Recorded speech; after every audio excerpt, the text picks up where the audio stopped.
నమస్కారం ప్రార్థిస్తున్నాం. కమ్యూనిటీగా ప్రేమించిన మా ప్రియ పర్లకుడండి, మీ బంగారు కదరండి. ఇక్కడ చకాలం ధరించాలా, ఇక్కడ కాచి కాపాడే మీకు వేరే లెక్కలు చూడండి. దాన్ని మేము ఇంకా మీ భూమి బ్రతుకున్న కృపాకాంక్షండి. ఎన్నో ఆటంకాలు, ఎన్నో అనేక విధాలైన రోగాలు కానీ ఎన్ని ఉండగానే అన్నిటిని మాకు క్షేమంగా పెడితే దాన్ని మరలా దాన్ని ఒక ఏమైనా కలిపి మీ మాటలు చేసిన విధానం కట్టండి. ఇంకా మీ పని మీకు దాన్ని మీకు గుర్తు మీ పనిలో సహకారిగా దాన్ని పని చేసేవారిగా మమ్మల్ని తీర్చి దాన్ని కృప చూపమని కోరుతున్నట్టండి. దాని రోజు మాది అతని ఉదయం పెద్దకాలు లేపి తండ్రి మేము విలువైన మాటలు వినిపిస్తుందండి. మేము విని విడిచిపెట్టే కాకుండా నా జీవితంలో అండి 30,600 పని చేయండి దాన్ని కోరుతుందండి. దాన్ని ఈ సమయంలో దాన్ని వాక్యం దాన్ని చెప్తున్నా అనే కదండి. సముచిత జ్ఞానం లేచండి ఉన్నదండి దాన్ని చెప్పులాన కృపచితం అనేదండి. దాన్ని మీ గ్రహంలో దాన్ని దైవ గ్రంథంలో దాన్ని ఒక పుల్ల తీసుకు పుల్ల కలుపుకోవడం కలిగి ఆజ్ఞ ఉందని అది గుర్తు చెప్తుందండి. అదనంగా మాకు అర్థం చేయించమని కూర్చుంటుంది. అలాగే ఉండగల మంచి జ్ఞానం మాకు తెచ్చామని విన్న వాక్యాన్ని మీరు విద్దండి. వృద్ధం తీసుకోకపోతండి. విన్న వాక్య పత్రాన్ని జీవిస్తూ తల్లి మమ్మల్ని మార్చుకుంటూ మా ప్రారంభానికి కొందరినే రక్షించే భాగ్యాన్ని దయచేయని కూర్చుందండి. అరవై కార్యక్రమం మొత్తం తండ్రి మీకు మహిమకరంగా తండ్రి మాకు ఆశీర్వాదంగా జరిగించమని ఎందుకంటే ఆటంకాలు ఇబ్బంది లేకుంటే సకాలంలో సజావుగా సగలన్న ఈ వాక్యాన్ని అనేకులకు ప్రకటించి లోతన్ని రాజశివాత తన్ని ప్రకటించేట్లు మేము పాత్రలు కృప చూపుతారని ఇంకా త్వరగా రాసేవారిని త్వరగా రప్పించుకొని మీ విలువైన మాటల కోసం వేగిరపడేవారుగా మాకు తీర్చి కొడుతూ చిన్న ప్రార్థన కుమారుడు మహారాజు యేసుక్రీస్తు అడిగి వేడుకుంటున్నాం తండ్రి. ఆమేన్. మంచిదండి, చాలా సంతోషం. చక్కటి ప్రార్థన చేసుకోవడానికి నైకు ప్రత్యేకమైన ధన్యవాదాలు తెలియజేస్తాను. ప్రభుత్వం ప్రియులారా, ఆలస్యం అయిపోయింది. మన త్వరగా వాక్యంలో వెళ్ళిపోవడం చేస్తే నేను ఆన్లైన్ కనెక్ట్ చేస్తాను కదా, మీరు అందరు కూడా మ్యూట్లో పెట్టండి. ఎవరు కూడా మ్యూట్లో కూడా తీయకండి, ఎవరు కూడా కనెక్ట్ చేయకండి.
ప్రభునందు ప్రియులారా, నేటి దినాన్న మన మధ్యలోకి సిబిటి ఓనకల్ ప్రిన్సిపల్ గారు అనుకుంటే ఆయన మహేష్ మధ్యలోకి రావటం చాలా సంతోషం. నేటి దినాన్న దేవుని వాక్యాన్ని మనకు తెలియచేయడానికి చక్కటి అంశంతో మన వచ్చిన రక్త బంధాల మధ్య ఆత్మబంధాలు ఎందుకు అని చక్కటి అంశాన్ని మన ముందుకు తీసుకుని వచ్చారు.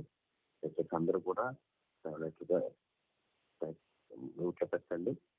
దేవుని వాక్యాన్ని మనకు చక్కటి రూపంలో అందిస్తారు. మీరు అందరూ కూడా జాగ్రత్త వినవలసిందిగా మిమ్మల్ని అందరినీ ప్రేమతో కోరుచు సమయం వరకు అప్పగిస్తున్నాం. అనే స్టార్ట్ చేయండి.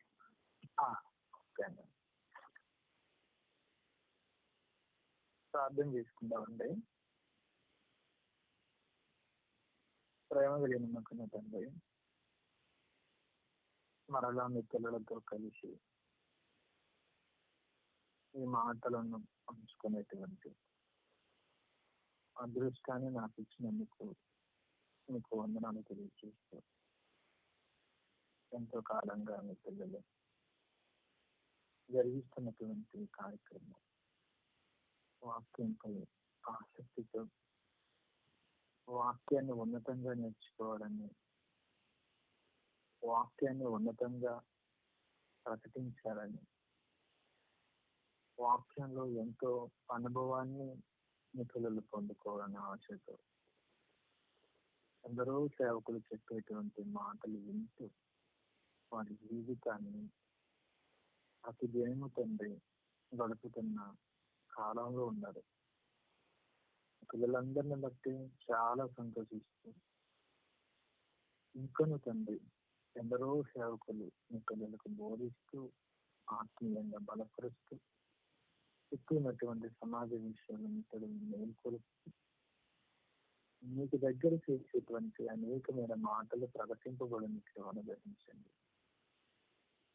చెప్పబడుతున్న ఈ దినపు సందేశంలో కొన్ని విషయాలను మాకు నేర్పించమని వేడుకుంటూ రీచు ద్వారా ఈ ప్రార్థన అడుగుతున్నాము తండ్రి.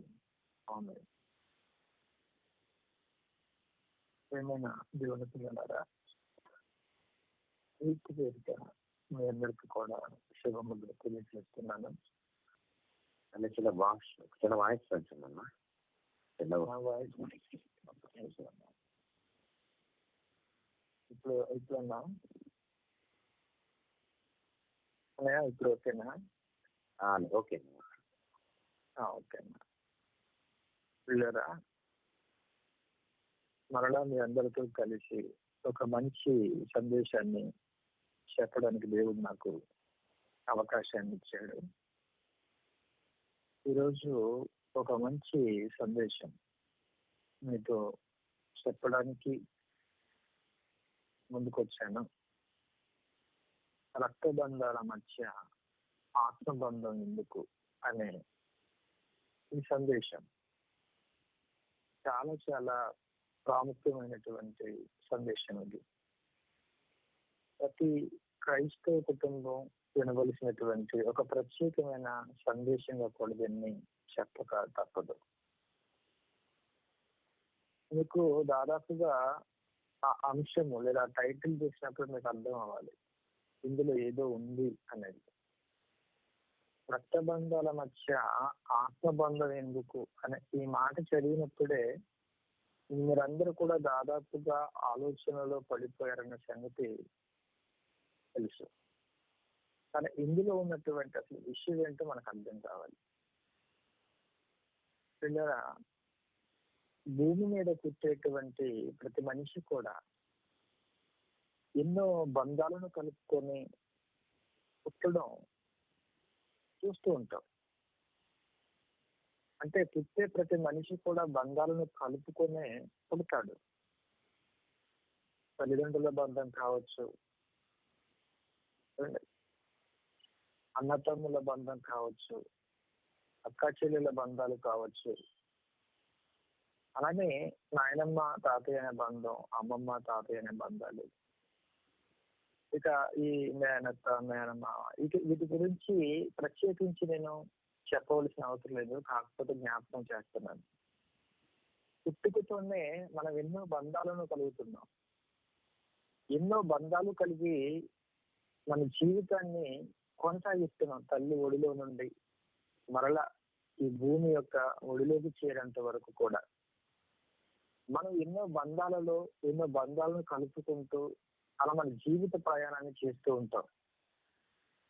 పుట్టగానే కొన్ని బంధాలు, అలానే చదువుతున్నప్పుడు కొన్ని బంధాలు, ఉద్యోగంలో కొన్ని బంధాలు, పనులలో కొన్ని బంధాలు, వెళ్ళేటువంటి ప్రాంతాల్లో మరికొన్ని బంధాలు, ఇలా ఎన్నో బంధాలు మనిషి కలుపుకోవడం మనం చూస్తూ ఉంటాం. అంటే పుట్టగానే మనిషికి రక్త బంధాలు అనేవి ఏర్పడుతుంటాయి. అది దేవుడే కల్పించాడు, దేవుడే పెట్టాడు అనే సంగతి మనందరికీ తెలుసు. ఈ బంధాల మధ్య ఉండాలని. ఇకపోతే ప్రాముఖ్యం ఏంటంటే ఈ బంధాల మధ్య ఏ బంధాలు? రక్త బంధాల మధ్య మనం ప్రేమను పొందుకోవాలి, ఆ ప్రేమలో మనమంటూ నడవాలి, ఆ ప్రేమలో ఉండాలి అనే ఆశ ప్రారంభపు అడుగులు అవన్నమాట. అవన్నీ ఈ ప్రారంభపు అడుగులలో ప్రతి మనిషి కూడా ఈ రక్త బంధాల మధ్య కొన్ని ప్రేమలు పొందుకుంటాడు. అందులో ప్రాముఖ్యంగా పుట్టినటువంటి పిల్లలు వాళ్ళలో ఉండేటువంటి ఎదిగే కొద్దీ అలా సమాజంలో వయసు వచ్చే కొద్దీ పిల్లల్లో ఉండేటువంటి ఆలోచన ఏంటంటే ఎప్పుడు కూడా తల్లిదండ్రుల యొక్క అపారమైన ప్రేమను పొందుకోవాలని ఆశిస్తారు. ఇది ప్రతి కుటుంబంలో పిల్లలు ఆశించేటువంటి ఆలోచన. ఇది బాగా వినాలి ఈ విషయాన్ని. ప్రతి కుటుంబంలో కూడా పిల్లలు ఆలోచించేటువంటి ఒక ప్రాముఖ్యమైన విషయం ఏంటంటే తల్లిదండ్రుల అపారమైనటువంటి ఆ ప్రేమను పొందుకోవడానికి పిల్లలు ఆరాటపడుతూ ఉంటారు. కానీ ఈ రోజుల్లో చాలా మంది అది గమనించరు. పిల్లలను ప్రేమతో మాట్లాడాలని, ప్రేమతో వాళ్ళని దగ్గర తీసుకోవాలని, ప్రేమతో వాళ్ళతో మాట్లాడాలని, వాళ్ళతో కాసేపు కూర్చొని మాట్లాడుకుందామని ఇవి ఈ రోజు లేవండి. ఎందుకంటే సెల్ ఫోన్స్ వచ్చిన తర్వాత పరిస్థితులు ఎలా మారిపోయాయో, ఈ టీవీలు వచ్చేసి, సీరియల్స్ వచ్చేసి, సినిమాలు వచ్చేసి, ఇవి వచ్చిన తర్వాత కుటుంబ వ్యవస్థలో ఎలాంటి పరిస్థితులు ఏర్పడుతున్నాయో ప్రత్యేకించి మీరు చెప్పనవసరం. ఎందుకంటే మీరు అందరూ కూడా దాదాపుగా వార్తలు చూసేవాళ్ళుగా ఉంటారు, వార్తా పేపర్లు చదివేవారు ఉంటారు. ఇకపోతే సమాజంలో అనగా సోషల్ మీడియాలో నిరంతరం ఉండే మీరు ప్రయాణం చేస్తూనే ఉంటారు. ఇవన్నీ సహజంగా మనం చూస్తూ ఉంటాం. అలానే తల్లిదండ్రులు కూడా కొంతకాలం తర్వాత పిల్లల నుండి వచ్చేటువంటి ఆ ప్రేమను పొందుకోవాలి అనే ఇలాంటి ఆలోచనలు ఉంటారు. వాళ్ళు ప్రేమను పొందుకుని ఉంటారు. కొందరు ఇవ్వచ్చు, కొందరు ఇవ్వకపోవచ్చు. కానీ ఇందులో ప్రాముఖ్యమైన విషయం ఏంటంటే ఇలా మనం రక్త బంధాల మధ్య ప్రయాణం చేస్తున్నప్పుడు మనకు తెలియకుండా కొన్ని సందర్భాలలో కొన్ని బంధాలు ఏర్పడుతూ ఉంటాయి. ఆ బంధాలు ఎందుకు ఏర్పడుతున్నాయో కూడా మనకి కొన్ని సందర్భాల్లో అర్థం కాదు. ఏంటండి ఈ కుటుంబంతో ఎందుకు మనకు బంధం ఏర్పడుతుంది, అసలు ఈ వ్యక్తితో ఎందుకు మనకు బంధం ఏర్పడుతుంది అనే ఆ ఆలోచన కూడా రాకుండా మనం అలా బంధాన్ని కల్పించుకుంటాం, వాళ్ళతో ప్రయాణం చేస్తూ ఉంటాం, వాళ్ళతో మాట్లాడుతూ ఉంటాం, వాళ్ళ ఇంటికి వెళ్ళిపోతూ ఉంటాం, వాళ్ళు చేసేటువంటి శుభకార్యాల్లో పాల్గొంటూ ఉంటాం, వాళ్ళు మన ఇంటికి వచ్చేస్తుంటారు. ఇంటికి వాళ్ళు ఎవరు అనే ఈ ఆలోచన మనకు రాదు. కానీ ఆ బంధం కలిసిపోవటం, ఆ బంధంతో ప్రయాణం చేయటం, ఆ బంధంతో ఆ మన కాలాన్ని, మన సమయాన్ని వెచ్చించడం, ఇవన్నీ జరుగుతూ ఉంటాయి. కానీ ఈ బంధాలు ఎందుకు ఏర్పడతాయి అన్నది మాత్రం కొందరికి తెలియదు. కానీ ఒక విషయం ఏంటంటే కొన్ని బంధాలు మాత్రం అండి మనల్ని ప్రమాదం నుండి తప్పించడానికి ఏర్పడతాయి. మీరు బాగా గమనించాలి. మనకు కొన్ని బంధాలు ఏర్పడుతున్నప్పుడు ఈ బంధం ఎందుకు ఏర్పడుతుంది అనేది మనం ఫస్ట్ ఆఫ్ ఆల్ ఆలోచించాలి. ఇక్కడ నుంచి మీరు ఆలోచిస్తారు. ఈ పాట విన్న తర్వాత ఇక్కడ నుండి మీరు ఆలోచిస్తారు, అసలు నాకు ఈ వ్యక్తితో ఎందుకు బంధం ఏర్పడుతుంది, లేదా మా కుటుంబానికి ఆ కుటుంబంతో ఎందుకు ఈ బంధం ఏర్పడుతుంది, దీని వెనకాల ఏం జరగబోతుంది అనేది మీకు అర్థమవుతుంది. ఎందుకంటే కొన్ని కుటుంబాలతో, కొందరు వ్యక్తులతో బంధం ఏర్పడుతుందని అంటే ఒక ప్రమాదాన్ని తప్పించడానికి కూడా బంధాలు ఏర్పడతాయనే సంగతి మీరు తెలుసుకోవాలి.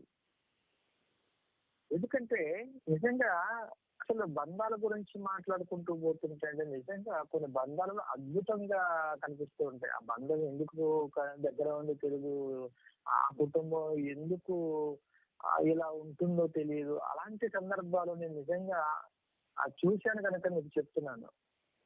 ఈ బంధాలు ఎందుకండి ఏర్పడతాయని అనుకుంటాను నేను ఎప్పుడు కూడా. అప్పుడు బైబిల్ చదువుతున్నప్పుడు నాకు అర్థం అవుతుంది. అంటే ఈ బంధాలు ఎందుకు మనకు దగ్గర అవుతున్నాయి, ఈ బంధాలతో మనం ఎందుకు నడుస్తున్నాము, ఈ కుటుంబాలతో ఎందుకు మనం ప్రయాణం చేస్తున్నాము అనేది జాగ్రత్తగా మనం ఆలోచిస్తుంటే ఆ కుటుంబాల వెనుకున్నటువంటి కొన్ని విషయాలు మనకు అర్థమవుతుంటాయి.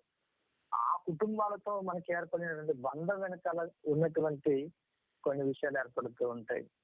నిజంగా చాలా చాలా అద్భుతంగా ఉంటది ఈ బంధాల గురించి మనం ఆలోచిస్తున్నప్పుడు.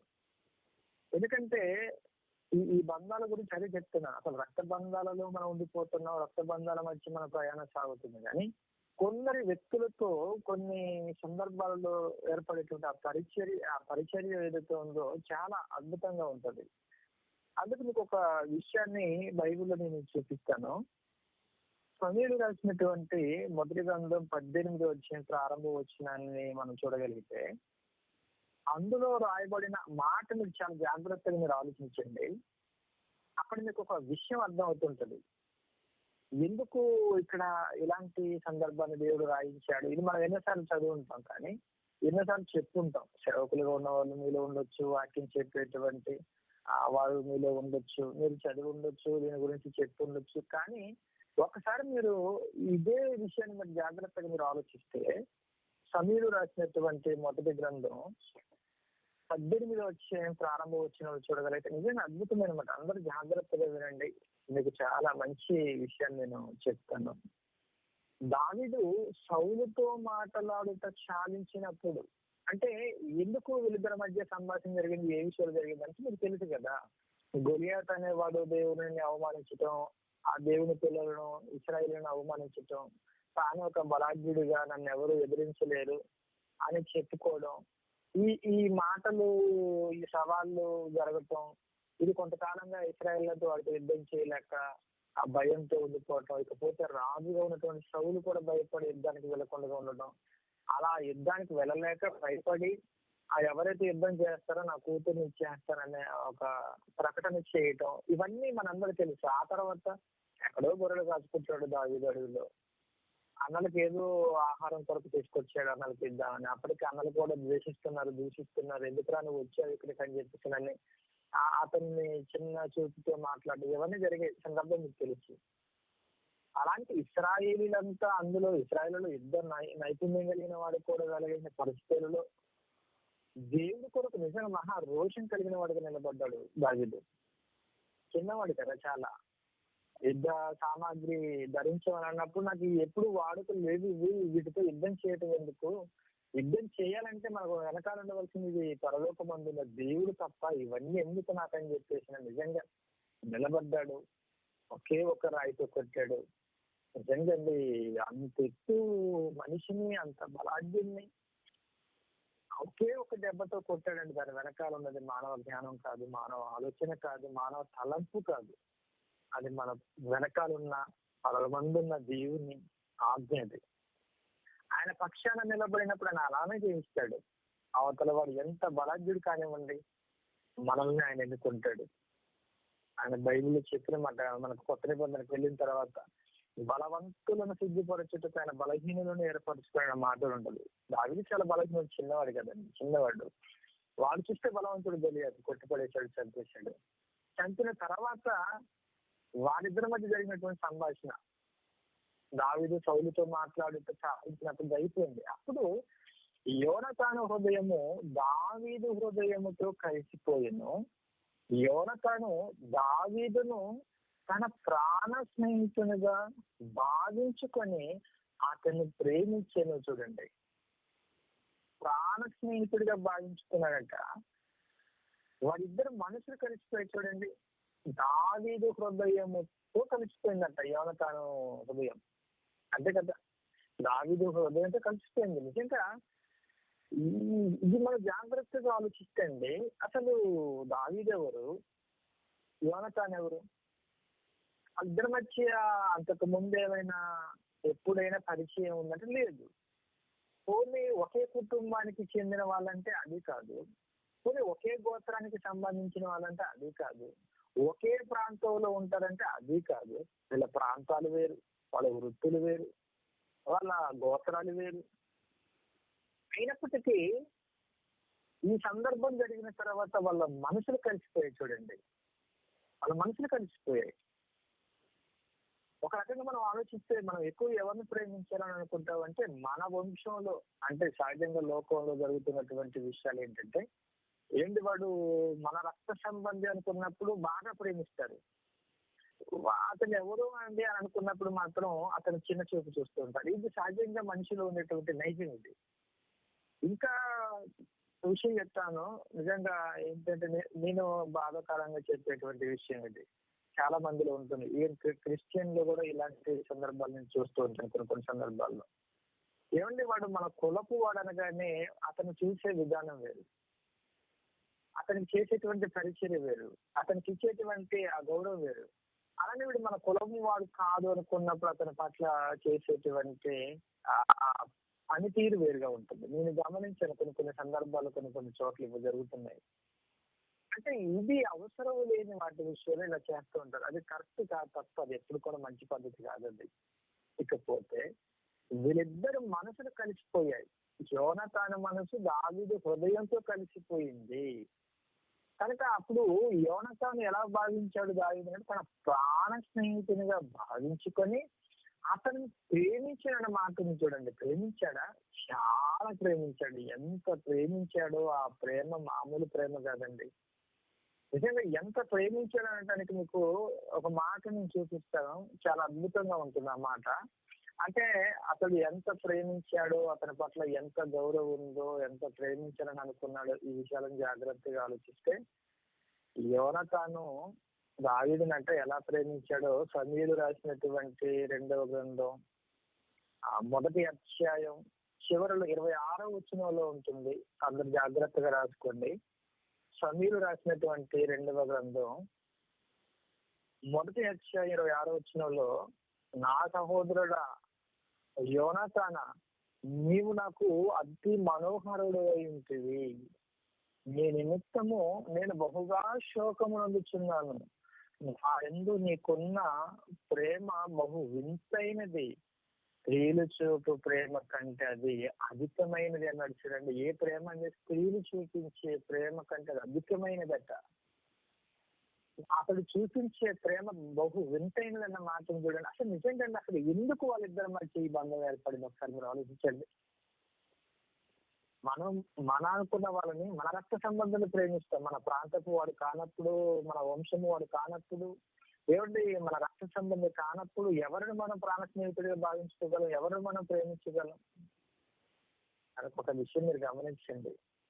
రక్త బంధాల మధ్యలోనే ఆ బంధాలలోని ప్రేమే తెలుసుకోవాలని అనుకుంటారు చాలా మంది. కానీ ఈ బంధాలను, రక్త బంధాలను దాచుకొని వస్తే ఒక బంధం ఉంటుంది. ఆ బంధమే ఆత్మ బంధం. రక్త బంధాల మధ్య ఉన్నటువంటి మనం ఆత్మ బంధంలోని కలిగి పెడితే అద్భుతంగా ఉంటుంది. ఎందుకంటే రక్త బంధాలు కొన్ని ఆలోచిస్తున్నప్పుడు అందరి గురించి చెప్పను, రక్త బంధాలలో ఎక్కువ శాతం మనమంటే గిట్టక, మనమంటే పడక, మనమంటే వెనకాల ఏదో చెడ్డ మాటలు చెప్పుకుంటూ చేసేవారు ఎక్కువగా ఉంటారు. మన ముందు ఒకలా మాట్లాడుతుంటారు, మనం ఎదుగుతుంటే వేరేలా ఆలోచిస్తూ ఉంటారు. ఇవన్నీ జరుగుతాయి, నాకు తెలిసి. ఇవన్నీ ఒక సేవకుడిగా మేము అందరం ఇవన్నీ అనుభవిస్తాం. అంటే రక్త బంధాల మధ్య ఉండేటువంటి ప్రేమలు వేరు. రక్త బంధాల మధ్య మన ఎదుగుదలను కోరుకునే విషయంలో వారి ఉద్దేశాలు వేరు. ఎందుకంటే రక్తం మనవాడు ఎదుగుతున్నాడు అనుకున్నప్పుడు వెనకాల ఎంత ప్రయత్నం చేస్తుంటారు. వాడిని ఎలాగైనా పడేయాలి, ఎలాగైనా కృంగదీయాలి, ఎలాగైనా మానసికమైనటువంటి ఇబ్బందుల్లోకి తీసుకువెళ్ళాలి అనే ఈ తలంపులు రక్త సంబంధంలో ఉంటాయి మనం ఎదుగుతున్నప్పుడు. అందుకని అసలు రక్త బంధానికి ఆత్మ బంధానికి చాలా తేడా ఉంటుంది. నేను ఆలోచించండి. ఇంకో విషయం కూడా చెప్తున్నాను. మీరు రక్త బంధాన్ని విడిచిపెట్టి ఆత్మ బంధంలోనికి అడుగు పెట్టారంటే అసలు ఎప్పుడు ఎవరిని ఎక్కడ కూడా కనీసం ద్వేషించే ఆలోచన కూడా మీకు రాకూడదు. ఎలాంటి పరిస్థితి వచ్చినా. ఎందుకు చెప్తున్నానో ఈ మాటలను మీకు అర్థం అవుతుంది. మీకు మళ్ళా చెప్తున్నాను. రక్త బంధాలు వదులుకొని ఆత్మ బంధంలో కలిసిన తర్వాత, అంటే సంఘంలో కొన్ని కుటుంబాలు ఇలా కలిసిన తర్వాత ఎట్టి పరిస్థితుల్లో కూడా ఆత్మ బంధాన్ని వదులుకునే ప్రయత్నం మీరు ఎప్పుడు చేయకండి. ఎందుకంటే ఎలాంటి పరిస్థితుల్లో ఆత్మ బంధువులు ఎదురైనా ఎందుకు విడిచిపెట్టకండి అని అంటున్నానంటే, నిజంగా ఇదే సందర్భంలో మనం ఉన్నాం కదా. ఇప్పుడు మొదటి సమూయేలు గ్రంథం 18వ అధ్యాయంలో మనం ఉన్నాం. అదే విషయం మాట్లాడుతున్నాను. ఇక్కడ జాగ్రత్తగా మీరు ఆలోచిస్తే, ఏమండి తర్వాత జరిగినటువంటి పరిణామాలు మీకు తెలుసు. ముందు ప్రేమించిన తర్వాత కదా ఆ సౌలు దావీదుపై విషపు చూపు చూపడం, దావీదుని చంపాలనుకోవడం, ఇవన్నీ జరుగుతున్నాయి. వాస్తవానికి చెప్పాలంటే తర్వాత యోనాతాను దావీదును కూడా శత్రువుగా భావించి దావీదుని చంపే ప్రయత్నాలలో ఉండాలి. కానీ ఉన్నాడా? లేదా సౌలుగా తన తండ్రి చంపడానికి ప్రయత్నిస్తుంటే దావీదుని తప్పించాడు. ఒక రకంగా చెప్పాలంటే యోనాతాను కూడా శత్రువుగానే భావించాలి. ఎందుకంటే సౌలు తర్వాత సింహాసనాన్ని ఎక్కవలసింది ఎవరు? యోనాతానే కదా. అంటే నాకు దక్కవలసిన సింహాసనాన్ని నాకు దక్కకుండగా ఇతడు మధ్యలో వచ్చేసాడని చంపొచ్చు, చంపడానికి ప్రయత్నాలు చేయొచ్చు, కానీ వారి మధ్య ఏర్పడిన బంధానికి ప్రాణాలను సైతం ఇవ్వడానికి సిద్ధపడ్డాడు యోనతాను. ప్రాణాన్ని కదండి, ఒక రకంగా చెప్పాలంటే సింహాసనాన్ని వదులుకుంటున్నాడు. ఎందుకు వదులుకుంటున్నాడు సింహాసనాన్ని? సింహాసనాన్ని ఎందుకు వదులుకోవాలనుకున్నాడు? ఏమండి, దావీదుకి ఇవ్వాలనుకో, ప్రేమించాడు కనుక, ప్రాణ స్నేహితుడిగా భావించాడు కనుక. ఏమండి, నాకు అవసరం లేదండి, దావీదుకి అవసరం. అది దావీదు నిలబడాలి. దావీదుని దేవుడు ఎన్నుకున్నాడు కనుక దావీదును నిలబెట్టి ఆ సింహాసనం మీద రాజుగా దావీదుని చేయాలి. అతని పక్కన అవసరమైతే బానిసగానే దాసుడుగానే ఉండాలని ఆ మనసు మీరు చూడండి. ఎప్పుడప్పుడు చేస్తుంది ఆ మనసు? ప్రేమించినప్పుడు కాదా?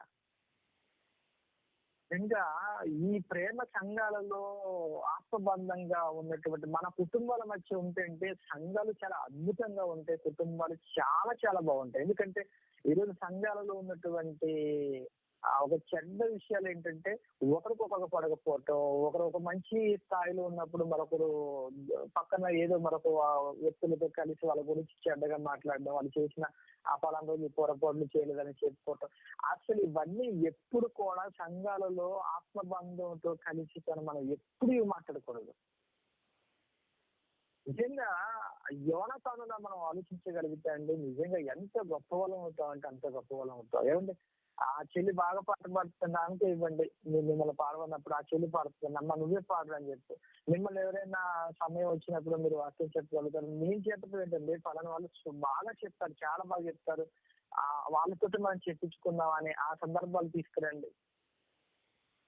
ఏమండి, ఇలా ఒకరినొకరు గణపరుచుకునేటువంటి ఈ కార్యక్రమం అనేది సహజంగా ఈ రోజు క్రైస్తవులు కనిపించడం లేదు.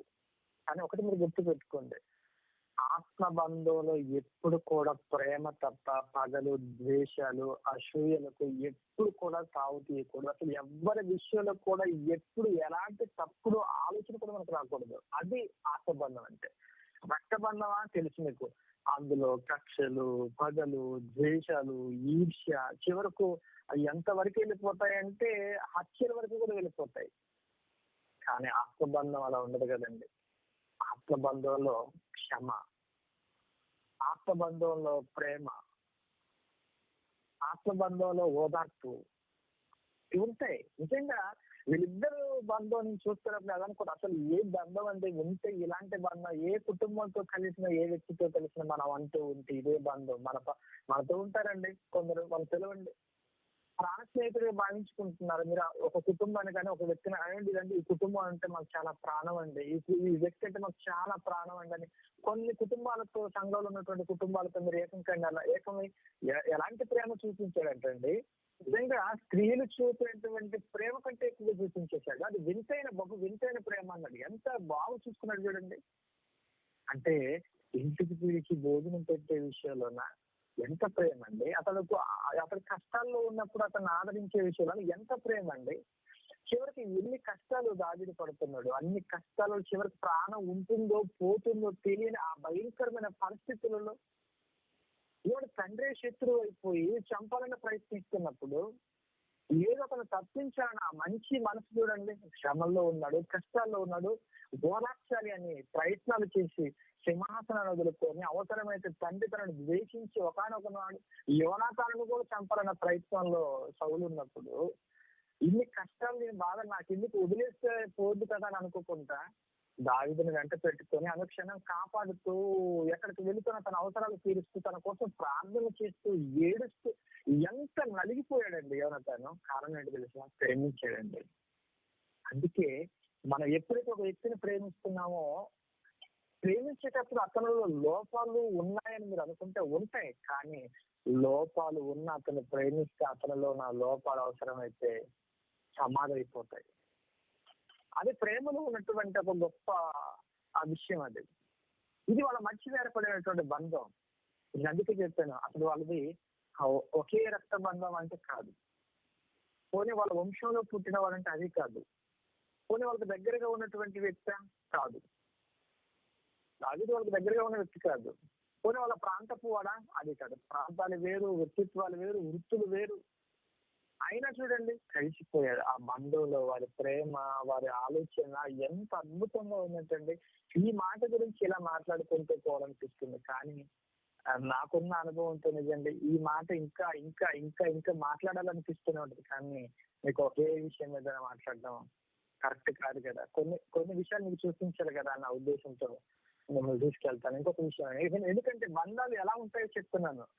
మీరు ఎట్టి పరిస్థితుల్లో కూడా మళ్ళీ చెప్తున్నాను, ఆత్మ బంధంతో కలిసిన తర్వాత దానిని ఎప్పుడు కూడా వదులుకునే ప్రయత్నం చేయకండి. అది చాలా చాలా గొప్ప బంధం. ఎందుకంటే ఇక్కడ చెప్తాను ముందుకు వెళ్ళిన తర్వాత.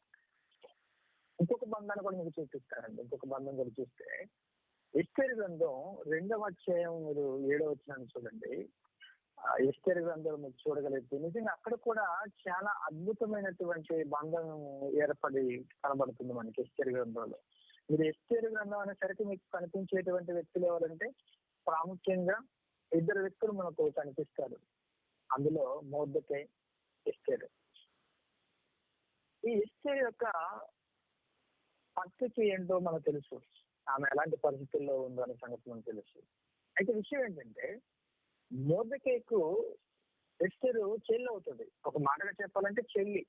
ఎందుకంటే పిన తండ్రి యొక్క కూతురు చెల్లి అవుతుంది. కానీ అక్కడ ఎస్తేరు యొక్క తనంతు ఎవరైతే అనుకుంటుందో వాళ్ళు ఎవరు లేరు అక్కడ. కానీ అప్పుడు ఇతడు ఎలా భావించుకున్నాడంటే ఇక చెల్లి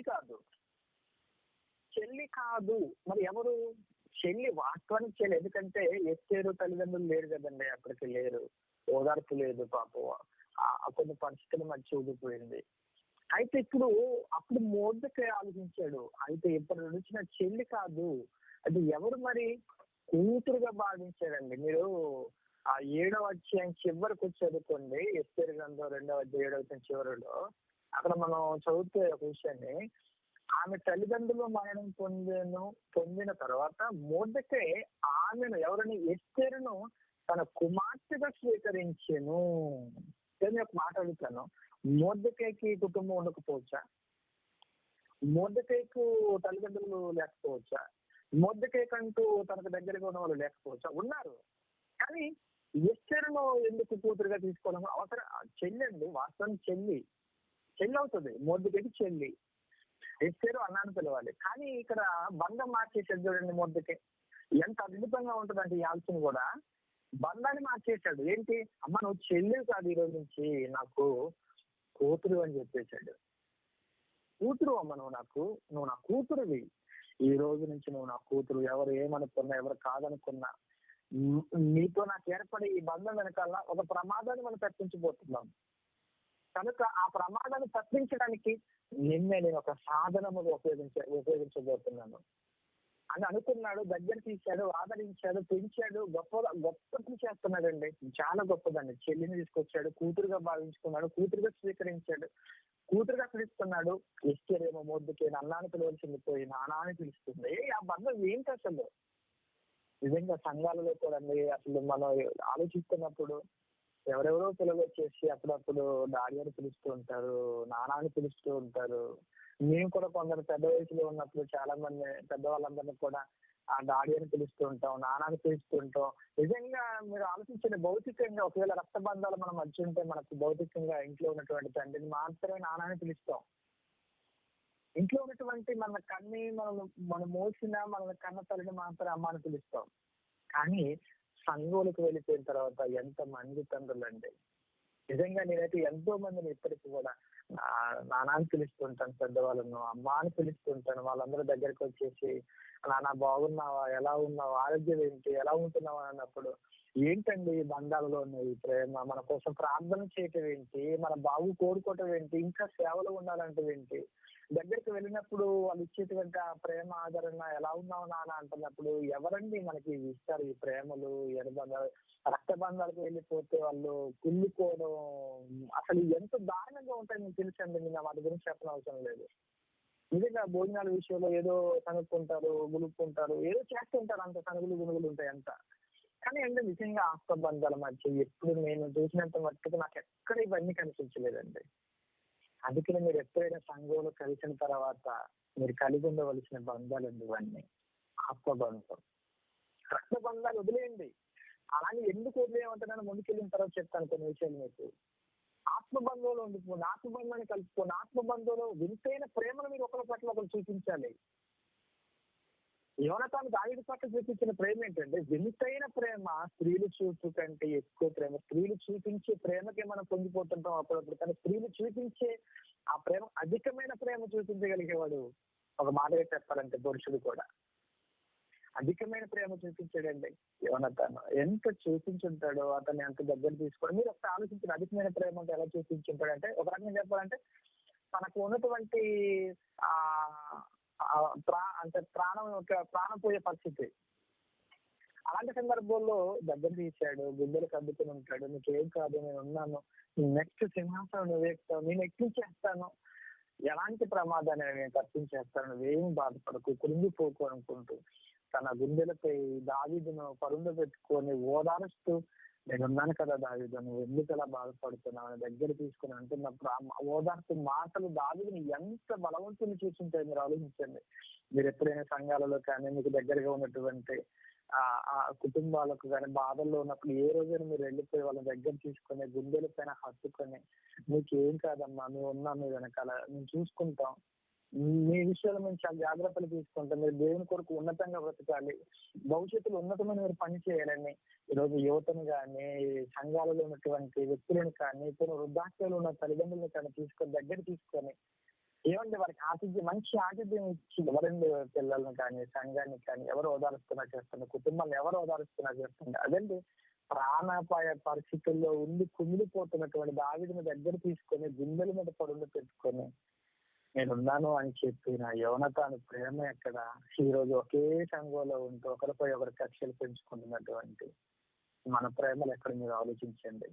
అలానే మోర్దుకే చూడండి, సంఘంలో చెల్లిగా, వాస్తవం చెప్పాలంటే చెల్లిగా ఉండాలి కానీ తల్లిగా ఆ కూతురుగా భావించుకున్నాడు.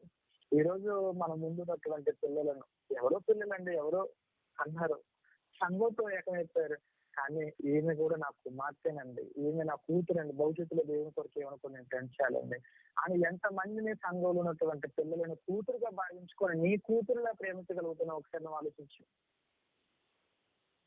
ఎంతమంది కూతురుగా భావించుకుంటున్నారండి మీరు ఆలోచించండి. ఇవన్నీ చాలా ఉంటాయి, కానీ అందుకని సమయం అయిపోతుంది. నేను మాట్లాడుకుంటూ పోతే ఇలా మీతో గంటలు గంటలు మాట్లాడగా ఇదే సబ్జెక్ట్ మీద కొన్ని గంటలు ఇలా మాట్లాడుకుంటూ పోతే నిజంగా చెప్తున్నాను మీకు 12 అవుతుంది, మధ్యాహ్నం 12 అవుతుంది, మీకు భోజనాలు ఉండవు, ఆ టిఫిన్ ఉండదు, నీళ్లు తాగడానికి అవకాశం ఉండదు, ఇవన్నీ ఉంటాయి. సరే ఇవన్నీ కొంచెం ఫాస్ట్ గా నేను మూవ్ చేస్తాను. అంటే ఇక్కడ చూస్తే ఆ ప్రేమ బంధం చూడండి ఎంత గొప్పగా ఉందో. చాలా బంధం, ఆ విలువైనటువంటి బంధం అది చాలా గొప్పది. కానీ మీకు ఒకటి చెప్తున్నాను, అపోస్తులైన పౌలు గారు ఒక విషయం చెప్పాడు, ముగించేస్తున్న సమయం అవుతుంది కనుక. అపోస్తులైనటువంటి పౌలు గారు రోమాకు రాసినటువంటి పత్రికలో 11వ అధ్యాయంలో ఒక విషయాన్ని జ్ఞాపకం చేస్తాడు. అంటే తన జీవితంలో తను ఏం చేస్తున్నాడు ఒక విషయాన్ని అక్కడ జ్ఞాపకం చేస్తూ ఆయన ఎల్లవెల్లా ఆత్మబంధువులను ఉండిపోయాడు, ఆత్మబంధువులో గొప్పగా తిరుగుతున్నాడు, ఆత్మబంధువులు ఆయన చేసే సేవ వేరు, ఆయన పొందుకున్నటువంటి ప్రేమ వేరు, ఆయన పొందుకున్నటువంటి ఆదరణ వేరు, ఇవన్నీ జరుగుతున్నాయి.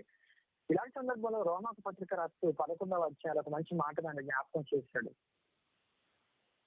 రోమపత్రిక 11వ అధ్యాయం 13, 14 వచనాల్లో చెప్తున్నటువంటి మాట ఏంటంటే, పోనీ 14 వచనాన్ని మనం చదువుదాం, చాలా బాగుంటది. ఏ విధము చేతనైనను నా రక్త బంధువులకు రోషం పుట్టించాలంటే ఎవరికి? రక్త బంధాలకు.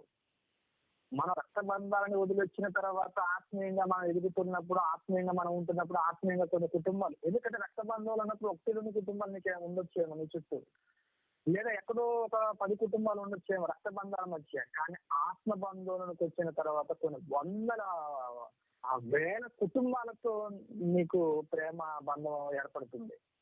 మీరు గమనించారో లేదు, ఎప్పుడు కూడా నీకు రక్త బంధంలో ఉన్నప్పుడు నువ్వు ఫంక్షన్ చేస్తే ఎంతమంది వస్తున్నారు, నువ్వు పిలిస్తే ఎంతమంది వస్తున్నారు, నీ అనారోగ్య పరిస్థితులలో హాస్పిటల్కి ఎంతమంది వచ్చారు, రక్త బంధాల మధ్య ఉన్నప్పుడు తక్కువ.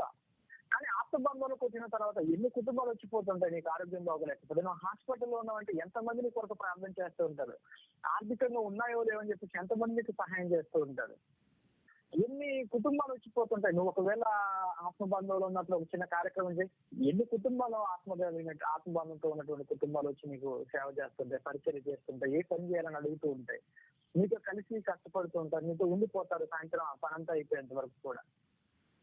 ఇవన్నీ ఎందుకు ఏర్పడుతున్నాయంటే నిజంగా ఈ బంధాలు మనకి ఏర్పడినప్పుడు ఏంటంటే వీళ్ళందరూ ఎక్కడి నుంచి వచ్చారు, వీళ్ళంతా ఎవరు, వీళ్ళు హాస్పిటల్కి ఎంతమంది వచ్చారు. నేను ఒక విషయం మీకు జ్ఞాపకం చేస్తానండి, సందర్భం వచ్చింది కనుక.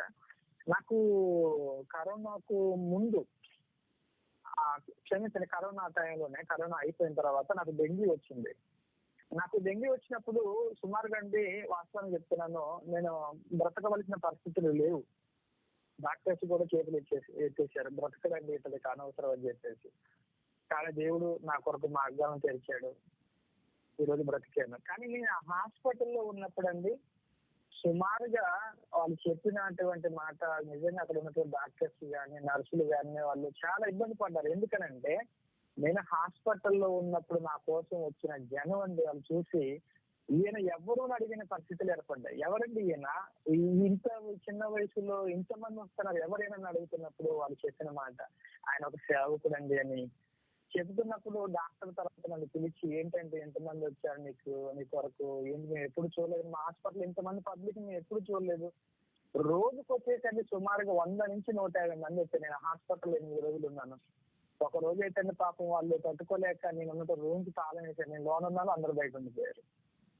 అంటే ఎంత మంది వచ్చారంటే అంతమంది అండి. హాస్పిటల్లో ఉన్న డాక్టర్ షాక్ అయిపోయాడు, నర్సులు షాక్ అయిపోయారు. ఏంటండి ఎంతమంది వస్తున్నా ఏం చేస్తాడని అన్నప్పుడు వాళ్ళు చెప్పిన మా సేవకుడు అండి ఆయన, అందుకే మేము వచ్చామండి. ఎంత బాగుంటుందండి అన్నమాట మీరు హాస్పిటల్లో ఉన్నప్పుడు అలా వస్తున్నప్పుడు. నిజంగా అండి అవి అనుభవిస్తుంటూ ఉంటుందండి. నేను హాస్పిటల్లో సుమారుగా చెప్తున్నానండి, 1000 మందికి పైగా వచ్చారండి అక్కడ హాస్పిటల్కి. 1000 మందికి పైగా. ఎలా ఉంటుంది మీరు ఆలోచించండి, అంతమంది వచ్చిపోయారు. ఇంకా విషయం చెప్పమంటారా, వచ్చిన వాళ్ళని చూడనివ్వకుండా తాళాలు వేసేసి గదికి రానివ్వకుండా ఒక రకంగా సెక్యూరిటీగా పెట్టేశారు. డాక్టర్స్ ఎవరిని రానివ్వద్దు లోనికి అని చెప్పేసి తాళాలు వేసి చాలా మంది వచ్చి చూడకుండా తిరిగి వెళ్ళిపోయిన సందర్భాలు ఉన్నాయి. ఎక్కడ దొరుకుతుంది చెప్పండి మీకు ఈ ప్రేమ? అలానే హాస్పిటల్లో ఉన్నప్పుడు చూడడానికి కేవలం నాకు ఆర్థికంగా ఎంతో సహాయం చేశారు, ఇంటికి వచ్చేసి ఎంత ఆదరించారు. ఏమండి నేను చెప్తున్నాను, నాకు ఈ ఫ్రూట్స్ కి సంబంధించిన బస్తాలు వచ్చాయండి, బస్తాలు. ఎవరండి రక్త బంధాల్లో ఉన్నవారు ఎవరండి చేస్తారు? 100 రూపాయలు ఖర్చు పెట్టడానికి 10 రకాలుగా ఆలోచిస్తూ ఉంటారు. వాళ్ళ మన కోసం ఏదైనా తీసుకొచ్చి ఇస్తారు, వాళ్ళ మనకు ప్రేమను పెంచుతారు చెప్పండి. కనుక ఆత్మబంధం చాలా గొప్పది.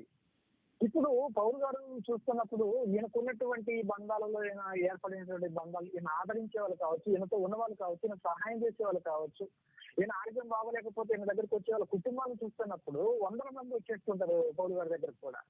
అప్పుడు చూడండి ఏమంటున్నాడు, ఏ విధము చేత ఆయన రక్త సంబంధులకు రోషము పుట్టించి వాళ్ళు కొందరినైనా రక్షించవాలని నా పరిచర్యను గనపరుచున్నాను. ఇలా రోషం పుట్టించాలంటే ఇంతమంది వస్తున్నారంటే ఏదో ఉందని వాళ్ళకి రోషం పుట్టేసి, ఏంటండి ఈయనకు ఆరోగ్యం వాళ్ళకి ఇంతమంది వస్తారా, ఇంత సహాయం చేస్తారా అని ఏమేనండి అనుకుని అవతల వాడికి రోషం పుట్టారంట మనం చూస్తున్నప్పుడు. కానీ అట్లా ఉందండి ఈ రోజు పరిస్థితులు అలా ఉన్నాయి సంఘాల మీద. మనం చూసి అవతల వాడు దేవుని దగ్గరకు రాలేని పరిస్థితులు మనం కల్పిస్తున్నాం. మీరు మనసు పెట్టి ఆలోచించండి. ఈ రోజు మనల్ని సంఘంలో మన 10 కుటుంబాలను చూసి అవతల కొత్త వాళ్ళు మన రక్త సంబంధులు కూడా రాలేని పరిస్థితి. వాళ్ళ మధ్యన ఏమైనా కలహాలు, వాళ్ళ మధ్యన సమస్యలు, ఒకరికి ఒకరికి పాల్గొని ఇవి మనం తీసేయాలి ముందు. ఇవి లేకుండా చేయాలి. ఆత్మబంధం చాలా గొప్పదని మీకు ఎంతవరకు మీరు అర్థం చేసుకున్నారు నాకు తెలియని, ఆత్మబంధం చాలా చాలా గొప్పది. ఇంకోటి కూడా చెప్తున్నాను, ఆత్మబంధానికి విలువెట్టి ఇవ్వండి, రక్తబంధానికి వద్దు. ఇంకోటి, పోనీ రక్త బంధంలో ఉన్నవారు దైవికంగా ఆత్మబంధంలో కలిసిపోయారా, ఓకే మంచిది, వాళ్ళని ప్రేమించండి. కానీ వాక్యం దగ్గరికి రాక, వాక్యాన్ని గౌరవించక, మనం చెప్పిన వెనక, మనం పిలిచిన వచ్చి కూర్చోకుండా చూసారా రక్త బంధాలలో, వారిని ఎట్టి పరిస్థితుల్లో కేర్ తీసుకోకుండా వాళ్ళ విషయంలో. ఆత్మబంధాలు మనకు ఉన్నాయి. నీ వెనకాల దేవుడు ఉన్నాడు, నీ వెనకాల నీ కొరకు ప్రాణం పెట్టిన యేసుక్రీస్తు వాడు ఉన్నాడు. నీకోసం ఎల్లవేళలా ప్రతిరోజు నీకు ప్రార్థన చేయడం వచ్చిన చేయకపోయినా తండ్రిని వేడుకుంటూ కాపాడమని, నా తమ్ములను నా చెల్లిని కాపాడమని వేడుకునేటువంటి పరిశుద్ధాత్మ దేవుడుగా ఒక ఆయన మీ వెనకాల ఉన్నాడు. సంఘం ఉంది, సంఘంలో కుటుంబాలు ఉన్నాయి. వీళ్ళందరి మధ్య ఉన్న ఈ ప్రేమను వదిలేసి ఎక్కడో రక్త బంధాల ప్రేమ కోసం వెళ్తావా? అందుకనే యేసుక్రీస్తు అన్న మాట మీకు జ్ఞాపకం రావాలి. ఇప్పుడు ముందు నువ్వు వెళ్ళిపోయి అది వదిలేను, దేవుడి పనికి వచ్చేసి తండ్రిన మృతులను పాటి పెట్టుకున్నారా ఈ మాట అప్పుడు అర్థమైందని నాకు. ఇవన్నీ చదివిన తర్వాత అమ్మ ఇంత ఉందా దీని వెనకాల, అసలు విషయం ఇది అనుకున్నాను అప్పుడు. ఇంత ప్రేమ గురించి నువ్వు ఎలా చచ్చిన వాడి కోసం వెళుతున్నావు? యేసుక్రీస్తు వారి సంభాషణ అలానే ఉంటుందండి. ఇంత ప్రేమను పంచేటువంటి, నీ కోసం ఆలోచించి నీకు ఉందా లేదో చూసి నీకు భోజనం పెట్టే విషయంలో, నువ్వు వస్త్రాలు ధరించుకోవాలి మంచి ఇవ్వాలని అనుకుంటున్నటువంటి ఈ ఆత్మబంధాన్ని వదిలేసి ఎక్కడో తల్లి చచ్చిపోయాడు అతను పాతి పెట్టడానికి వెళ్తావా? ఆయన కోసం ఏమి వద్దు, ఆ బంధాలు వద్దు నాయన, ఈ బంధంలోకి వెళ్ళిపోని చెప్పేసి ఏసి చెప్పిన ఆ మాట నాకు తర్వాత తెలియదండి. ఆ బలుపు అందుకనే సుమారుగా నా బంధువులు పిలిచేటువంటి ఫంక్షన్స్ వెళ్ళటం మానేశాను. నా బంధువుల కార్యక్రమాలకు వెళ్ళడం మానేశాను. ఎందుకంటే దేవుడు పని లేనప్పుడు వెళ్ళండి, కార్యక్రమాలు లేనప్పుడు వెళ్ళండి. కార్యక్రమాలు ఉన్నప్పుడు అది ప్రాముఖ్యం కాదు, దైవికంగా ఇది ప్రాముఖ్యం. మనకు ఎంత జ్ఞానం, ఎంత తెలివని బైబిల్ చదువుతున్నప్పుడు చాలా అద్భుతంగా ఉంటుందండి. మీరు అందుకనే మీ బంధం ఎప్పుడు కూడా ఆత్మ బంధాలతో కలవాలి. ఎందుకంటే కొన్ని ప్రమాదాలను దేవుడు మనకు తప్పిస్తూ ఉంటాడు ఈ బంధంతో ఏర్పడినప్పుడు. ఈ బంధువులతో మనం కలిసినప్పుడు ఎంతో ఓదార్పును మనకి ఇస్తూ ఉంటాడు. నీకు ఏది అవసరమో అవన్నీ తీరుస్తూ ఉంటాడు. ఇందులోని యథార్థమైన ప్రవర్తనతో నువ్వు ఉంటున్నప్పుడు, ఒక స్వచ్ఛమైన నిస్వార్థమైన ప్రేమను నువ్వు చూపుతున్నప్పుడు అంత బాగుంటుందండి. చాలా గొప్ప ఉండాలి. యేసుక్రీస్తు వారు కూడా ఎవరండి నా కళ్యాణం సందర్భాలు మనకు కనబడుతుంటాయి. జన సమూహంతో మాట్లాడుతున్నాడు, తల్లి వచ్చింది, తమ్ముళ్ళు వచ్చారు, చెల్లెళ్ళు వచ్చారు, చూడాలని వచ్చారట. ఎందుకు చూడాలి? ఎంత సేవ చేస్తారంటే సేవలో ఉండొచ్చు కదండి, సేవలో లేదు, చూడాలని వచ్చారంట, మాట్లాడడానికి వచ్చారు. ఏది మాట్లాడతారు? అక్కడ ఉన్న వాళ్ళు ఎందరో వందల మంది, వేల మంది ఆయన వెంబడిస్తే ఆయనతో మాట్లాడుతున్నారు, వాళ్ళ కష్టాలు బాధలు చేసుకున్నారు, వాళ్ళు ఆదరిస్తున్నాడు. ఎంత ప్రేమను పొందుకుంటున్నాడు యేసుక్రీస్తు. అందుకే ఈరోజు ప్రపంచంలో అసలు ప్రేమమయుడు అనే పదానికి ఎవరు నిలబెట్టారు చెప్పండి? ప్రేమ అనే పదానికి ప్రపంచవ్యాప్తంగా నిలబెట్టిన ఒకే ఒక వ్యక్తి ఆయన యేసుక్రీస్తు వారు. ఎందుకు? రక్త బంధాలు కాదయ్యా కావలసింది, ఆత్మబంధం. చాలా గొప్పదండి. ఇంకా నాకు చెప్పాలని చాలా ఆశ ఉంది, చెప్పాలని చాలా చాలా ఆనందంతో నేను పొందిపోతున్నాను మీకు చెప్పాలని. కానీ మనకంత ఒక సమయం ఉంది. మళ్ళా కలిసినప్పుడు మీకు ఇంకా చాలా విషయాలు మీకు చెప్తాను. ప్రార్థన చేసుకుందాం. ప్రేమ కలిగిన మా కన్న తండ్రి, మీరు మా కొరకు ఏర్పాటు చేసినటువంటి ఆత్మబంధం ఎంత గొప్పది తండ్రి. ఇది దీన్ని అనుభవించిన తర్వాత మరలా ఎక్కడ కూడా ఏ విషయంలో కూడా తండ్రి మీకు దూరం అవ్వాలని కానీ, మీకు దూరంగా ఉండాలని కానీ, వాక్యానికి దూరంగా ఉండాలి కానీ, సంఘ సహవాసానికి దూరంగా ఉండాలని అసలు ఆలోచనే లేదు తండ్రి మాకు. దేవుని కొరకు, మీ కొరకు బ్రతకాలి, సంఘంలో ఉండాలి, సంఘంలో ఉన్నటువంటి ఆత్మ సంబంధమైనటువంటి పిల్లలతో, వారి కుటుంబాలతో ఎప్పుడు కూడా తండ్రి మా మనుషులు కలిసిపోవాలి, ఒకరినొకరిని అర్థం చేసుకోవాలి. చివరకు కీడు చేసినటువంటి వారిని కూడా వారి పట్ల ప్రేమను చూపించి వారిని మంచి వారిగా నిలబెట్టడానికి ఎంత వాక్యాన్ని మాకు మీరు ఇచ్చారు. ఇవన్నీ మేము మర్చిపోతున్నాం తండ్రి. అప్పుడప్పుడు మీరు జ్ఞాపకం చేశారు. ఇప్పుడుండైనా మాకు పరిచయమైనటువంటి ఆత్మ బంధాలలో ఉన్నటువంటి వ్యక్తులతో కానీ, కుటుంబాలతో కానీ, శత్రుత్వాల కంటే కూడా ప్రేమతత్వాన్ని కలిగి ఒక గొప్ప వ్యక్తులుగా ఇతరులను వాక్యం దగ్గరికి తీసుకొచ్చేటువంటి తెలివిగా కుటుంబంలో ఉన్నటువంటి వ్యక్తులు ప్రవర్తించినట్టు కొరకు అనుగ్రహించమని, ఈ కార్యక్రమాన్ని ఏర్పాటు చేసిన మీ పిల్లలను జ్ఞాపకం చేసుకోమని, ఈ కార్యక్రమంలో పాల్గొనిన మీ పిల్లలను వారి కుటుంబాలను జ్ఞాపకం చేసుకోమని వేడుకుంటూ, మళ్ళా మీ కుమారుడు యొక్క రాకడ ఆలస్యం అయితే మీ పిల్లలతో కలిసి మంచి మళ్ళా సందేశాన్ని పంచుకునే అవకాశాన్ని ఇస్తారని వేడుకుంటూ యేసు ద్వారా ఈ ప్రార్థన అడుగుచున్నాము తండ్రి. ఆమేన్. చాలా సంతోషం అండి. ఆత్మబంధాన్ని గురించి అనుభవంతో మనకు తెలియజేసిన కంటే అమ్మాయి గారు ప్రత్యేకంగా ధన్యవాదాలు తెలియజేస్తున్నాను. నిజంగా ప్రభుత్వ నిరంతరం నిలిచేది ఆత్మబంధం తప్ప రక్తబంధం కాదు అని మనందరికీ మనకందరికీ తెలిసి చూపించాం. ఒకటి సంఘం బలపడడానికి, సంఘంలో ప్రేమలు వరదలడానికి, సంఘంలో సమాజంలో మనకొక ప్రత్యేకమైన క్రీస్తు ప్రేమను రుచి చూపించడానికి సమాజానికి ఎంతో ఉపయోగపడిన సందేశాన్ని మనకు తెలుసుకుంటుంది. దానికి మరొకసారి ప్రత్యేకమైన ధన్యవాదాలు తెలియజేస్తూ ప్రభుత్వ మనకు చివరి ప్రార్థన ఆశీర్వాదంతో ఈ కార్యక్రమాన్ని ముగించుకున్నాం. మన మధ్యలో ఉన్నటువంటి అక్కగారు విశ్వనాథం అక్కగారు సిబిటి ప్రిన్సిపల్ సింధుని అక్కగారు మన వర్షులు ఉన్నారు. వారు మన వాక్యం అలాగే చివరి ప్రార్థన నాయసన్న గారి ఆశీర్వాదంతో నేటి కార్యక్రమాన్ని ముగించుకున్నాం. చివరి ప్రార్థనలో ముఖ్యంగా నేటి దినాన్ని మంచి సందేశాన్ని అందిస్తుంటాను. అన్నయ్య గారి నుంచి, అన్న సంఘం నుంచి, అన్న ప్రత్యేకమైన కుటుంబం నుంచి కూడా ప్రార్థన చేస్తుండగా, ఆరోగ్యం నుంచి కూడా ప్రార్థన చేస్తుండగా ఎందరో దైవ సేవకులైన వారు దేవుడి వాక్యాన్ని తెలియజేస్తున్న వారు ఇలాంటి మాటలను అనేక మంది తెలియజేయని వారు మనకందరూ ఉన్నారు. వారందరి నుంచి ముఖ్యంగా మన ఆత్మ తండ్రి గారి గురించి, అలాగే జాయింట్ డైరెక్టర్ అండి ప్రసన్న నుంచి, అలాగే జరుగుతున్న కార్యక్రమాల విషయం, అలాగే జరగనున్న ఎన్నో దైవ కార్యక్రమాలు, రేపటి దినం ముందు రానయ్యున్న అన్నయ్య నుంచి, ప్రసన్న నుంచి, జనగంలో జరుగు 3 రోజుల నుంచి కూడా ప్రార్థించవలసిందిగా, అలాగే ఎన్నో కార్యక్రమాలు ఉన్నాయి, వారందరూ వాటి నిమిత్తం కూడా ప్రార్థించవలసిందిగా, ముఖ్యంగా సంఘం నుంచి కూడా ప్రార్థించవలసిందిగా అక్కడ ప్రేమతో కోరచ్చు. సరే ప్రేమ ముందుగా మన ప్రభువును రక్షకుడైన యేసుక్రీస్తుల వారి పేరిట మీ అందరికీ వందనములు తెలియజేసుకుంటూ ప్రేమ వాళ్ళగా కళ్ళు మూసుకున్నట్లయితే ప్రార్థన చేసుకున్నాం.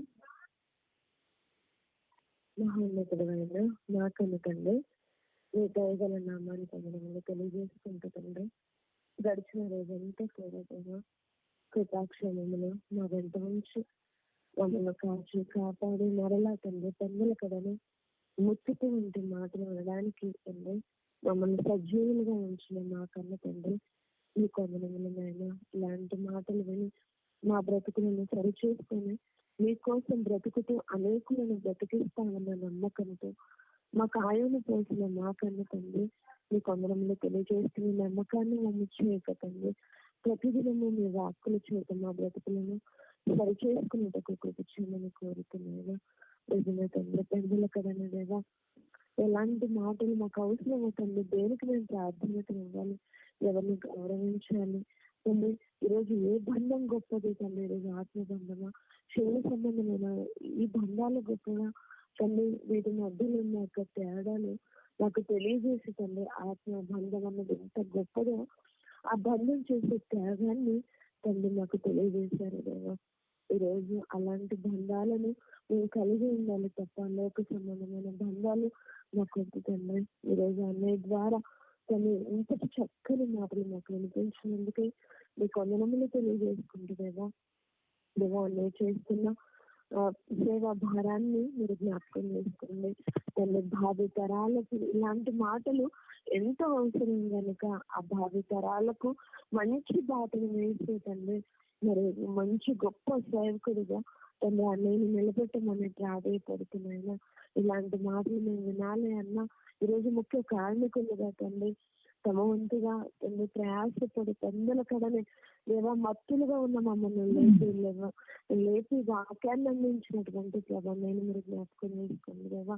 వారి కుటుంబాన్ని యావత్తుని సమస్తాన్ని మీరు జ్ఞాపకం చేసుకొని ఆశీర్వదించమని ప్రాధాయపడుతూ ప్రత్యేకంగా తండ్రి ఈరోజు తండ్రి ప్రిన్సిపల్స్ కావచ్చు, అడిషనల్ డిప్యూటీ డైరెక్టర్స్, కోఆర్డినేటర్స్ దేవా, డిప్యూటీ డైరెక్టర్స్ తండ్రి మా అన్నయ్య ప్రసన్నయ్య, అలానే ఆత్మీయ తండ్రి గారు తండ్రి ఈ వృద్ధాప్య దశలో కూడా ప్రయాసపడుతుండగా దేవా వీరందరినీ కూడా మీరు జ్ఞాపకం చేసుకోండి. మీ పిల్లలందరూ కూడా రెక్కలు ముక్కలు చేసుకొని రాళ్ళుగా మలుచుకొని మీ పనిలో పరుగులు తీస్తుండగా తండ్రి ఒక్కసారి వాళ్ళని జ్ఞాపకం చేసుకోండి దేవా. ఆరోగ్యాన్ని ఆయుష్కాలాన్ని మీరు దయచేసి తండ్రి మీ పనిలో ఉన్నతమైన మంచి ఒక తండ్రి వంతులుగా వారిని వాడుకోమని ప్రాధాయపడుతూ తండ్రి వారు చేస్తున్న సేవా భారం అంతటిలో కూడా జ్ఞాపకం చేసుకోండి.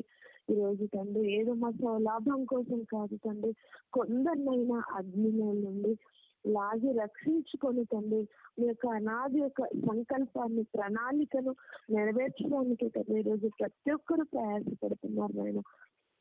వారందరినీ మీరు జ్ఞాపకం చేసుకుని కోరుతూ తండ్రి ఇంత వృద్ధాప్య దశలో కూడా తండ్రి ఈరోజు యవనస్తులుగా ఉన్న పిల్లలుగా ఉండే వాక్యం వినడానికి ఇష్టపడారు, చదవడానికి ఇష్టపడరు, పని చేయడానికి ఇష్టపడరు. కానీ ఇంత వృద్ధాప్య దశలో కూడా తండ్రి గారు తండ్రి ఎడతెగక మాకు వాక్యాన్ని అందిస్తున్న తండ్రి గారికి తండ్రి ఆయుష్కాలాన్ని ఆరోగ్యాన్ని పొడిగించి తండ్రి ఉన్నతమైన మాటలు మేము నేర్చుకోవాలంటే తండ్రి గారికి ఆరోగ్యాన్ని ఆయుష్కాలాన్ని మీరు దయచేసి నిలబెట్టమని ప్రాధాయపడుతున్నాను దేవా. మరి మా నలుమూలలో జరుగుతున్న తండ్రి మహాసభల నిమిత్తమై ప్రార్థిస్తున్నాము దేవా. మీ పిల్లలు దేవా వారి సమయాన్ని, ధనాన్ని, సమస్తాన్ని యావత్తును ఖర్చు పెట్టి జరిగిస్తున్నారు సభలు తండ్రి. జనగాంలో జరగబోయే తండ్రి మరి యొక్క మహాసభల నిమిత్తమే ప్రాధాన్యపడుతూ దేవా అక్కడ చేస్తున్న బిడ్డల యొక్క కష్టాన్ని మీరు జ్ఞాపకం చేసుకోండి దేవా. ఈ తరంలో తండ్రి ఈ జీవిత కాలంలో ఏమైనా మాకు జరగకపోయినా ఈ లోకం విడవగానే మరో లోకం ఉంది. ఆ మరో లోకంలో దాన్ని మేము పొందే మేలు గొప్పదని తలంచి మీ బిడ్డలు ప్రయాసపడుతున్నారు తండ్రి. వారు తగిన ప్రయాసకు తగిన ప్రతిఫలాన్ని మీరు దయచేయమని ప్రాధాన్యపడుతుందేవా. ఈరోజు కాన్ఫరెన్స్ లో ఇంత మంచి మాటలు మేము వింటున్నామంటే కేవలం నా మట్టుగా నేను వినడం కాదు, నా వంతుగా నేను ఎంత ప్రయాసపడుతున్నాను, ఎవరికి నేను వాక్యాన్ని అందజేస్తున్నాను, ఎవరికి వాక్యాన్ని వినిపిస్తున్నాను. ఇలాంటి మాటలు నా తోటి సహోదరి మనులు కూడా మిస్ అయిపోతున్నారన్న బాధని మాకు కలిగించింది దేవా. ఈరోజు అనే వాళ్ళు ఎంతో వాక్యాన్ని పరిశీలించి విభజించి నేర్పిస్తున్న ఈ తరుణంలో నా వంతుగా నేనేం పని చేస్తున్నానని ఆలోచించుకొని ఇలాంటి ముత్తిపు వంటి మాటలు ప్రతి ఒక్కరికి చేరవేయడానికి మీ కృప చూపమని ప్రాధాన్యపడుతుందేమో. మీ మాటలను తండ్రి సర్వలోకానికి వెళ్ళి సర్వ సృష్టికి సువార్తను ప్రకటించాలి అన్న మాటను మర్చిపోక తండ్రి మేము ఎల్లప్పుడూ మా పనుల నిమిత్తము కాక మీ పనుల నిమిత్తము మా యొక్క ప్రాణాత్మ శరీరాలను త్యాగం చేసుకుని తండ్రి. ఈ లోకం శాశ్వతం కాదు, మరో లోకం ఉంది. ఆ మరో లోకాన్ని సంపాదించుకోవాలంటే భూమి మీద నా వంతుకు నేను ఎంత ప్రయాసపడాలి, నేను ఎంతగా సేవ చేయాలి, సమయాన్ని సమస్తాన్ని నేను ఖర్చు పెట్టుటలో శక్తి లోపం లేకుండా ప్రయత్నిస్తున్నానని ఆలోచించుకొని బ్రతకగలుగుటకు కృప చేయండి. అయినా ఇంత పెద్దల కడనే తండ్రి దైవోక్తులతో తండ్రి దినారంభం చేయడానికి మీరు చూపించిన ఈ కృపకే మీకే కృతజ్ఞతాస్తులు చెల్లిస్తున్నాయినా. ఇంతటి చక్కటి మాటలు మాకు అందజేసిన అన్నయ్య విషయంలో మరొకసారి తండ్రి మొరపెడుతూ ప్రార్థిస్తూ అన్నయ్య చేస్తున్న సేవ భారాన్ని యావత్తును సమస్తాన్ని మీరు దీవించి ఆశీర్వదించమని ప్రాధాన్యపడుతూ యోగా కాన్ఫరెన్స్ లో చేరి ఉన్న అందరం కూడా తండ్రి వాక్యం చేత మమ్మల్ని మేము సరిచేసుకుంటూ అనేకులను తండ్రి నిలబెట్టుటలో మా వంతుగా ప్రయాసపడు తండ్రి.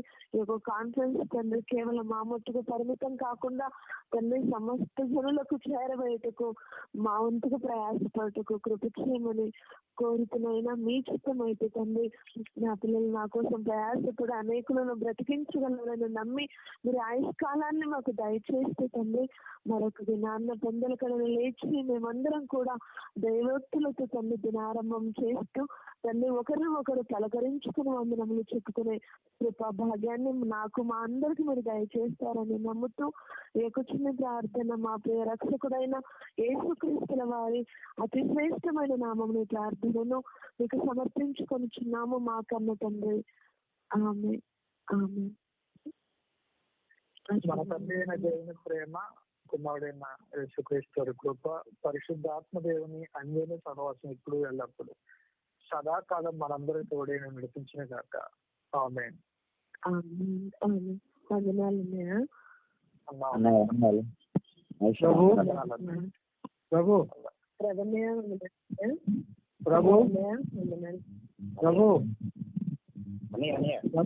కాన్ఫిడెన్స్ ఉన్న అందరికి చక్కని మాటలు వినిపించిన మీకు ఉదయకాల సమయంలో ప్రత్యేక ఉన్నాము బ్రదర్.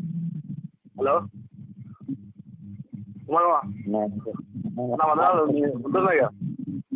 ఓకే ఓకే ప్రశాంత్, అందరికీ వందనాలు. అందరికీ వందనాలు. ప్రకాష్ అన్న వందనాలు, మహేష్ అన్న వందనాలు.